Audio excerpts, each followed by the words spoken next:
नमस्कार दोस्तों, मेरा नाम है सौरभ कुमार और आप देख रहे हैं द ईएमएफ स्कूल। दोस्तों, आज की इस वीडियो में हम इलेक्ट्रिक कार्स के बारे में जानेंगे। क्या वर्किंग प्रिंसिपल होता है, क्या क्लच सिस्टम होता है, क्या उसमें गियर्स होते हैं, क्या ब्रेकिंग कैसे होती है और इंजन कैसा होता है। इसके बारे में आज हम टोटली इलेक्ट्रिकल कार्स के बारे में जानेंगे, तो आप इस वीडियो को पूरा देखिए। फ्रेंड्स, आप हमारे channel the M F school को सब्सक्राइब कर राइट साइड में जो बेल आइकन है उसे प्रेस कर दीजिए ताकि हमारी वीडियो की नोटिफिकेशन सबसे पहले आप तक पहुंच जाए। तो चलिए शुरू करते हैं।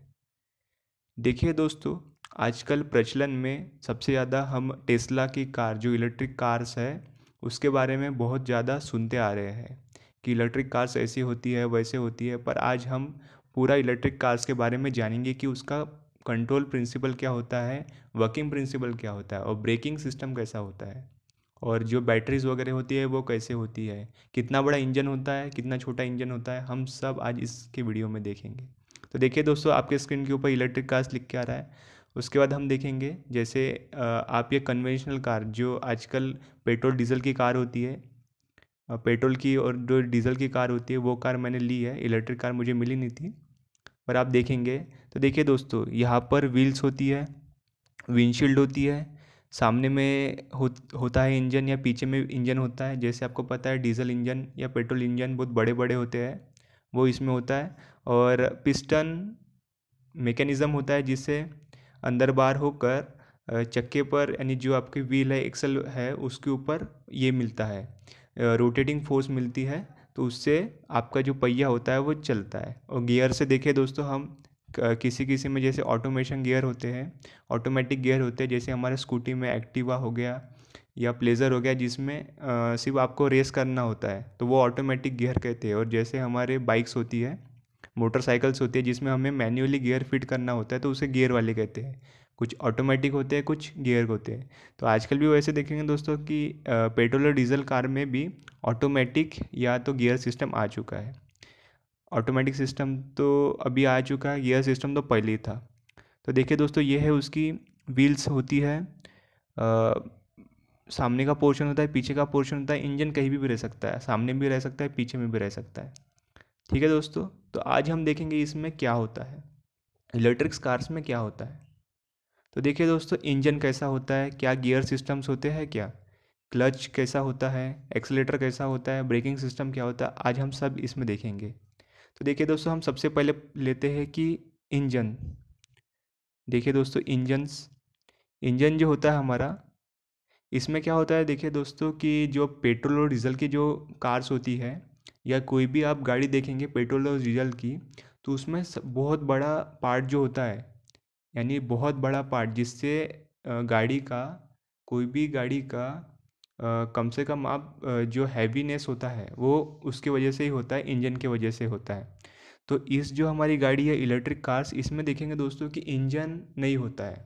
सिर्फ क्या होता है कि जो सामने के जो ये होते हैं व्हील्स होते हैं, एक तो सामने के या तो एक तो पीछे के, इस व्हील के ऊपर देखेंगे दोस्तों एक तो एसी मोटर। देखिए दोस्तों, यहाँ पर एसी मोटर हो सकती है या तो डीसी मोटर हो सकती है। मैन्युफैक्चरिंग वाले पर डिपेंड है कि वो एसी मोटर रखता है या डीसी मोटर रखता है। तो देखिए दोस्तों, एसी मोटर और डीसी मोटर आपने देखा ही होगा, कूलर की मोटर हो गई, या आप जो पानी की मोटर होती है जिसे हम पंप कहते हैं, मोनोब्लॉक पंप, उसकी आप मोटर देखिए बहुत छोटी होती है। तो सिर्फ ये एक मोटर लगी होती है दोस्तों, एक या दो आप लगेंगे और वो एक्सेल के ऊपर रहती है। तो अगर आपने सामने में वो मोटर लगाया या पीछे में मोटर लगाया, अगर सामने में आप मोटर लगाएंगे तो वो एक्सेल के थ्रू, और पीछे के जो हो गए, जैसे आपने जब आप छोटे थे तो आपके पास वो बैटरी वाली जो गाड़ी आती थी, पता है आपको, जो छोटे से रिमोट से कंट्रोल होती थी। तो उसमें अगर आपने कभी खोला होगा तो सिर्फ एक छोटी सी मोटर, डीसी मोटर रहती थी आपके सिर्फ पीछे के चक्के पे, या तो फिर सामने के चक्के पे सिर्फ एक डीसी मोटर रहती थी। और उससे ही एक कपल होकर, जो कपलर बोलते हैं, जैसे एक एक साइड में इधर लगता था कपलर और एक साइड में इधर, एक चक्के पे इधर लगता था। तो उस चक्के के हिसाब से फिर क्या होती थी, गाड़ी चलती थी। ठीक है दोस्तों, तो वही प्रिंसिपल यहाँ पर इन्होंने लगाया है। सिर्फ यहाँ पर क्या होता है कि वो तो डीसी मोटर रहती थी छोटी, इसमें सेल से ऑपरेटेड होता था। अब क्या हुआ है दोस्तों कि जो हमारी टेक्नोलॉजी है वो बहुत बढ़ गई है, अभी इन्वर्टर्स वगैरह आ गए हैं, तो मैं आपको बाद में बताऊंगा वो इसके बाद। तो देखिए दोस्तों, इंजन कैसा होता है, हम सबसे पहले वो देखेंगे। इंजन में क्या होता है, एक तो आपके पास डीसी मोटर होगी या तो एसी मोटर होगी, जो मैन्युफैक्चर बनाएगा उसके ऊपर रहने वाला है।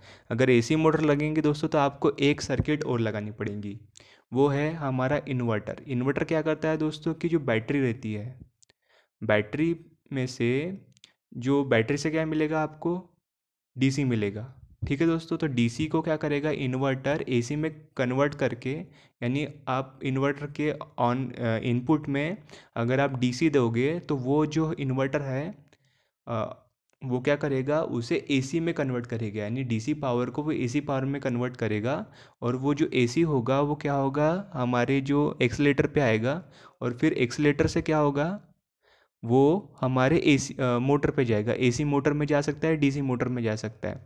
तो एक्सीलेटर क्या करता है दोस्तों, जैसे हमारे अगर आपने पंखा होगा आपके पास, सीलिंग फैन होगा, तो वो एक रेगुलेटर होता है ना दोस्तों, तो एक्सीलेटर क्या करता है वैसे एक रेगुलेटर का काम करता है, जिससे अगर करंट ज़्यादा भेजेंगे तो स्पीड बढ़ेगी, करंट कम भेजेंगे तो स्पीड डाउन होगी। ठीक है दोस्तों, वोल्टेज और करंट का जो ये होगा मिक्सचर होगा, वो हिसाब से वो एसी या डीसी मोटर पे देंगे, उसके हिसाब से फिर वो क्या होगा, गाड़ी वर्क करेगी। ठीक है दोस्तों, तो एसी भी दे सकते हैं हम, एसी ये भी लगा सकते हैं या डीसी भी लगा सकते हैं, अपने ऊपर है कि हमें क्या लगाना है। ठीक है दोस्तों, तो ये था हमारा, सिर्फ एक मोटर लगेगी दोस्तों, और बहुत छोटी मोटर होती है, तो आपके पास बहुत स्पेस बच जाती है, सामने में भी बहुत सारी स्पेस बच जाती है और पीछे में भी बहुत सारी स्पेस बच जाती है। ठीक है दोस्तों, तो ये सबसे पहला क्या है कि ये बहुत छोटी स्पेस में काम हो जाता है, यानी बहुत ही छोटी स्पेस में काम हो जाता है, इंजन का लफड़ा ही नहीं होता है, पूरा छोटा सा हो जाता है। ठीक है दोस्तों, तो एसी मोटर लगा सकते हैं या डीसी मोटर लगा सकते हैं। अगर हम डीसी मोटर लगाएंगे दोस्तों तो फिर इन्वर्टर सर्किट की कुछ ज़रूरत नहीं पड़ेगी, सीधा बैटरी से जो लिथियम आयन बैटरी होती है उसमें से हम एक्सीलेटर पर दे देंगे। एक्सीलेटर क्या करेगा दोस्तों, जैसे हमारे, मैंने आपको बताया था कि जो हमारे फ़ैन का रेगुलेटर होता है, जैसे वो कंट्रोल करेगा, तो वो कंट्रोल कर लेगा और डायरेक्टली डीसी मोटर पे वो सप्लाई देगा। जैसे वो हम एक्सीलेटर कम ज़्यादा करेंगे, करंट वोल्टेज बराबर डीसी मोटर पे जाएगा, तो उसके हिसाब से क्या होगा, डीसी मोटर की जो स्पीड है वो वेरी करेंगी। ठीक है दोस्तों, तो ये था हमारा इंजन का। अब देखेंगे दोस्तों, ये देखिए, आपने ये देखा होगा। ठीक है दोस्तों, ये जो नीचे का जो पोर्शन है दोस्तों, ये जो नीचे का पोर्शन है ये वाला, हाँ, तो यहाँ पर क्या होता है दोस्तों कि एक लंबी चेन बनी होती है बैटरीज की।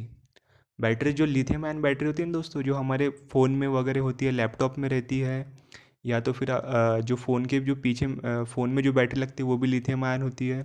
आपने लैपटॉप की बैटरी देखी होगी। ठीक है दोस्तों, तो वो जो छोटी छोटी बैटरीज होती है उसकी एक लंबी चेन बनाते हैं। अगर हमें वोल्टेज को बढ़ाना है तो हम सीरीज़ में लगाते हैं, अगर हमें करंट को बढ़ाना है तो हम क्या करते हैं, उसे पैरेलल में लगाते हैं। ठीक है दोस्तों, जितनी लंबी बैटरी की चेन होगी, तो यहाँ पर जितना भी हमारा यहाँ पर पोर्शन बचता है दोस्तों, यहाँ पर हम क्या करते हैं, उसे बैटरियों को सजा देती है बिल्कुल। पैरेलल में सजाएंगे या तो फिर सीरीज़ में सजाएंगे, दोनों भी करना पड़ता है कि हमें करंट और जो वोल्टेज होता है दोनों को मेंटेन करना पड़ता है। तो हम कोई जगह, कोई कई जगह पे सीरीज़ में लगाते हैं, कई जगह पे पैरेलल में लगाते हैं, वोल्टेज और करंट को मेंटेन करने के लिए। ठीक है दोस्तों, फिर क्या होता है देखिए, अभी अपना ये हो गया। अब हम देखेंगे कि इंजन, आपको लिथियम आयन बैटरी का समझ गया। हाँ दोस्तों, फिर क्या होता है, यहाँ पर एक बीएमएस सिस्टम भी होता है, बीएमएस का मैं छूट गया था। बीएमएस का होता है बैटरी मैनेजमेंट सिस्टम, एक बीएमएस होता है। अब ये बीएमएस क्या करता है दोस्तों, जैसे हम चार्जिंग करते हैं किसी सर्किट को, तो अगर हम चार्जिंग के लिए लगा देंगे और छोड़ देंगे 10 घंटे के लिए, तो क्या हो जाएगा, बैटरी ख़राब हो सकती है। तो एक बीएमएस सिस्टम होता है, ओवरलोड सिस्टम भी हम जिसे प्रैक्टिकल इसमें ओवरलोड सिस्टम भी कहते हैं। वो क्या करता है, जैसे हम अगर चार्जिंग पर लगा दिए हैं गाड़ी को, तो गाड़ी को चार्जिंग पर लगा देते हैं, तो वो क्या करता है, इवन यानी सबको बराबर, जितने भी सेल्स हैं ना सबको बराबर ही वो सप्लाई करता है, और सब में बराबर ही जो करंट होता है वो स्टोर हो जाता है डीसी बैटरीज में। तो यहाँ पर एक बीएमएस का बहुत ज़्यादा इंपॉर्टेंट आ जाता है, क्योंकि बैटरी ख़राब हो सकती है, अगर बीएमएस नहीं रहेगा तो हमारी बैटरी ख़राब हो सकती है। ठीक है दोस्तों, आपने समझ लिया बीएमएस। बीएमएस क्या करता है, सब इसको कंट्रोल करता है, बैटरीज के जो भी फंक्शन होते हैं सबको कंट्रोल करता है। जब बैटरी में डालना होता है हमें करंट और वोल्टेज तब भी, और जब बैटरी से निकालना होता है मोटर के लिए तब भी, वो बीएमएस क्या करता है कि इवनली हर बैटरी में से करंट निकालता है, यानी हर बैटरी में से पावर निकालता है, और बैटरी को हर जगह से वो क्या करता है, हर बैटरी में से करंट निकाल के हर बैटरी को डिस्चार्ज करते रहता है। चार्ज के वक्त भी वो इवनली चार्ज करता है, डिस्चार्ज के वक्त भी वो इवनली डिस्चार्ज करता है। तो हमने इंजन का तो आज का पूरा पार्ट हो गया। सबसे पहले देखेंगे दोस्तों, एसी मोटर हो सकती है या डीसी मोटर हो सकती है। एसी मोटर रहेगी तो हमें इन्वर्टर सर्किट लगाना पड़ेगा, डीसी मोटर होगी तो इन्वर्टर सर्किट लगाने की ज़रूरत नहीं पड़ेगी। इन्वर्टर सर्किट है तो फिर वो एक्सीलेटर पे जाएगा। एक्सीलेटर क्या करेगा दोस्तों, उसे कंट्रोल करके डीसी जो हमारी एसी मोटर है उसके ऊपर, या तो फिर डीसी मोटर है उसके ऊपर क्या करेगा, वो सप्लाई भेजेगा। सप्लाई कैसे भेजेगा, ज़्यादा सप्लाई जाएगा तो मोटर तेज़ी से घूमेगी, अगर कम सप्लाई भेजेगा तो मोटर क्या होगी, धीरे से जाएगी। ठीक है दोस्तों, तो ये इंजन हो गया। और लिथियम आयन बैटरी और बीएमएस। लिथियम आयन बैटरी होती है, उसके ऊपर निकल का ये होता है दोस्तों, एक ये होती है वायर, निकल का वायर लगाना पड़ता है। सिर्फ निकल का ही वायर ज़्यादातर यूज़ होता है दोस्तों। और वो क्या होता है कि निकल का वायर हमें सोल्ड करना होता है उसके ऊपर। पैरेलल और जो सीरीज़ होती है उससे फिर वो बन जाती है। ठीक है। और बीएमएस सर्किट का आपने अभी सुन ही लिया था कि वो इवनली चार्ज करता है और इवनली डिस्चार्ज करता है हर बैटरी को। तो ये हमारा बीएमएस हो गया। अब देखिए दोस्तों, हमारा जो सेकंड नंबर पे है गियर्स। क्या इसमें गियर्स होते हैं दोस्तों? नहीं।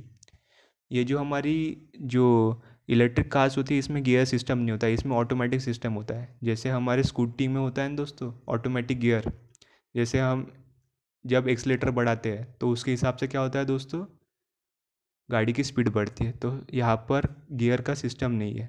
देखिए दोस्तों, मैं लिख देता हूँ, यहाँ पर गियर का सिस्टम नहीं है। इंजन होता है दोस्तों, गियर का सिस्टम नहीं है। फिर हमारा उसके बाद है देखेंगे दोस्तों, इसके बाद है हमारा क्लच। अब क्लच में देखेंगे दोस्तों तो इसमें क्लच की आवश्यकता नहीं पड़ती है। तो इसमें इंजन भी नहीं होता है, इंजन होता है, गियर नहीं होते, क्लच भी नहीं होता है। ठीक है दोस्तों, क्लच क्यों नहीं होते, क्योंकि क्लच गियर को सपोर्ट करने के लिए काम करते हैं। इसमें क्लच तो हो, गियर है नहीं तो फिर क्लच भी नहीं होगा। उसका बाद एक्सीलेटर होता है क्या? हाँ दोस्तों, एक्सीलेटर होगा तभी हम उसे कंट्रोल कर सकेंगे। तो इसमें क्या होता है दोस्तों, एक्सीलेटर होता है। गियर का दोस्तों इसमें हो सकता है जैसे एक दो गियर रह सकते हैं सिर्फ। एक तो सामने बढ़ने के लिए गियर, एक तो पीछे, यानी जो रिवर्स कहते हैं और जो सामने वाला गियर कहते हैं। फॉरवर्ड गियर और रिवर्स गियर सिर्फ दो गियर हो सकते हैं। ठीक है दोस्तों, पर ऐसा गियर नहीं है कि 1 से लेके 5 तक आप ये मैन्युअली करेंगे, वो वैसा नहीं होता है। ऑटोमेटिक गियर्स होते हैं, तो आपको सिर्फ रेस करना होता है तो वो अपने आप ही स्पीड पकड़ता है। सिर्फ आपको रोटेशन के वक्त, जैसे आगे गाड़ी को यानी फॉरवर्ड चलाना है या रिवर्स चलाना है, तब जाकर आप सिर्फ गियर का यूज़ करते हैं। क्लच इसमें नहीं होता है दोस्तों, बिल्कुल भी नहीं होता है। एक्सीलेटर कैसा होता है? देखिए दोस्तों, इसमें एक्सीलेटर जो होता है वो भी आपके पैर में ही होता है। पर इसमें क्या होता है कि जो वोल्टेज आता है इन्वर्टर से या डायरेक्ट बैटरी से, लिथियम आयन से, एसी मोटर होगा तो डायरेक्ट ही आएगा। अब क्या होता है दोस्तों कि एसी मोटर होगा तो इन्वर्टर से एसी आएगा अपने एक्सीलेटर पर, इन्वर्टर पे एसी आएगा, तो एसी जाएगा इसके ऊपर अपने एसी मोटर के ऊपर। अगर डीसी रहेगा दोस्तों तो क्या होगा, डीसी एक्सीलेटर पे रहेगा और डीसी मोटर पे वो जाएगा डीसी। तो सिर्फ एक्सीलेटर का काम है कि उसे कंट्रोल करना और दूसरा कुछ नहीं। जब हम दबाते हैं तो क्या होता है दोस्तों, एक्सीलेटर की स्पीड बढ़ जाती है, यानी मोटर की स्पीड बढ़ जाती है। और जब हम धीरे से उसे छोड़ते हैं तो क्या होता है, एक्सीलेटर जो मोटर की स्पीड होती है वो कम होती है। तो ये हो गया हमारा दोस्तों, एक्सीलेटर इसमें होगा। ठीक है दोस्तों, इसमें एक्सीलेटर होगा। ब्रेकिंग सिस्टम कैसा होता है दोस्तों? अब देखिए दोस्तों, इसमें ब्रेकिंग सिस्टम भी, रीजनरेटिव ब्रेकिंग भी हम इसमें यूज़ कर सकते हैं। अब रीजनरेटिव ब्रेकिंग का मतलब होता है दोस्तों कि जब आप ब्रेकिंग यूज़ करेंगे, जैसे रीजनरेटिव, जब आपने ब्रेक रीजनरेटिव यानी आपको गाड़ी को रोकना है, तो तब क्या होता है दोस्तों कि वो धीरे से गाड़ी पर जो ये होता है,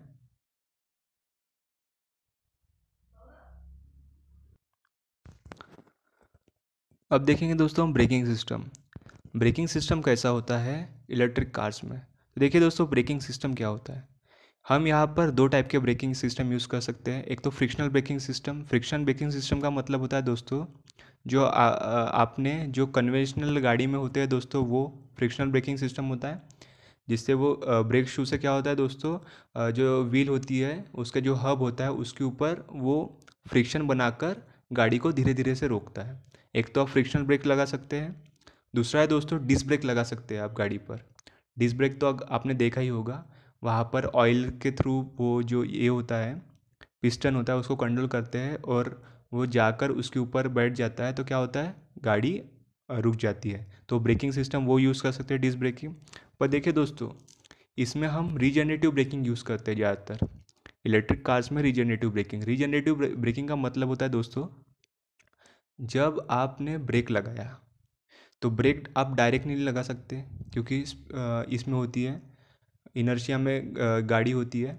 तो आपको क्या करना होता है दोस्तों कि आपको धीरे से गाड़ी ब्रेक लगाना पड़ता है। जब आप ब्रेक लगाते हो दोस्तों, तब क्या होता है कि जो आप सप्लाई होता है, तो वो टाइम पर क्या होता है दोस्तों, सप्लाई अपोजिट हो जाता है, और जो हमारी डीसी मोटर होती है या हमारी एसी मोटर होती है, वो वर्क करती है जनरेटर के थ्रू, यानी जनरेटर के समान वो क्या होती है, वर्क करती है। उससे क्या होता है कि जो इलेक्ट्रिक सप्लाई हम उसमें दे रहे होते हैं, तब वो क्या होता है दोस्तों, वहाँ से इलेक्ट्रिक एनर्जी क्या होती है, जनरेट होती है। एसी मोटर से इलेक्ट्रिक एनर्जी जनरेट होती है, या तो फिर डीसी मोटर जो मोटर लगाएंगे उससे क्या होगा, डीसी जो ये होगा वो जनरेट होगी, और वो जो एनर्जी जनरेटेड होगी जब हम ब्रेक लगाएंगे, तब क्या होगा दोस्तों, वहाँ से वो एनर्जी जो होगी वो बैटरीज में जाएगी।